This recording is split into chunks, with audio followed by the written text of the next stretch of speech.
Every story needs a foundation. For the Kaiser, that foundation was the car, the Jordan 191.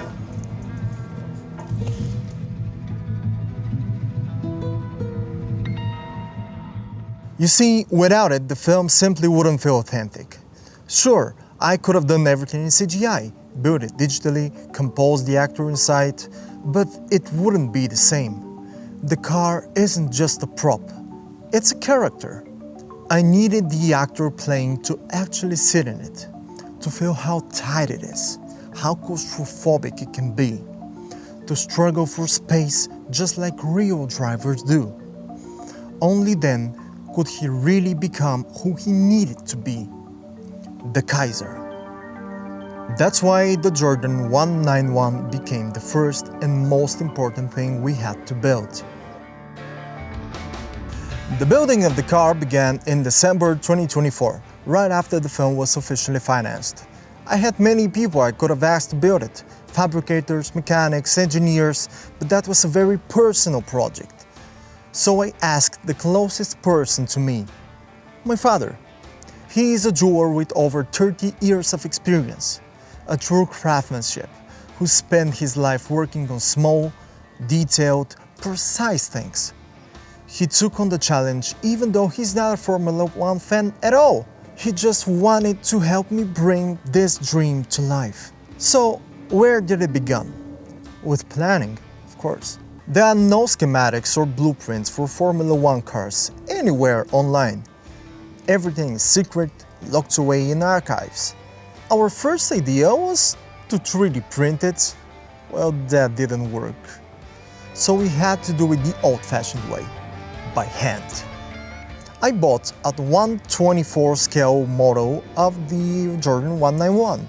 We took it apart completely, measured every single detail, and multiplied it by 24 to reach full scale. We hand drew every single panel, vectorized the drawings, and sent them off to be laser cut from plywood. When the first pieces came in, we started fitting them together, but it quickly became clear this wouldn't work. The car needed structure.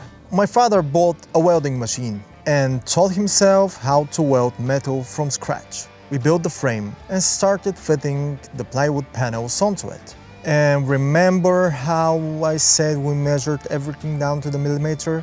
Even being just 1 millimeter off on the model meant 2.4 centimeters off in the full scale. That's enough to make the car look completely wrong. We made a lot of mistakes. We measured again and again, bought better tools, sent parts back to be recut, started over countless times. It was slow, painful, but it worked. When the main body of the car was done, we moved on to the nose and the air vent, the most iconic and most difficult parts of the car. We tried different methods until we found the right one, carving. We used it for the nose and for the air vent, over the engine bay. Once that was done, we filled every gap with automotive filler and began sanding and sanding and sanding again. 3 weeks of nothing but, you guessed it, sanding. Fill, sand, repeat until it was perfect. Then we began layering carbon fiber sheets all over each panel. Every layer needed 48 hours to dry before applying the next. Once it was all set, we gave the car one final sand, and the body was finished. Then came the tires. Oh, the tires. Finding original F1 tires is possible, but finding 4 that fit our dimensions, nearly impossible. We considered building them ourselves, but everything was either too expensive or not strong enough to support the weight of the car with a person inside. Finally, a friend of mine found someone selling Formula 3 tires just for 50 euros each.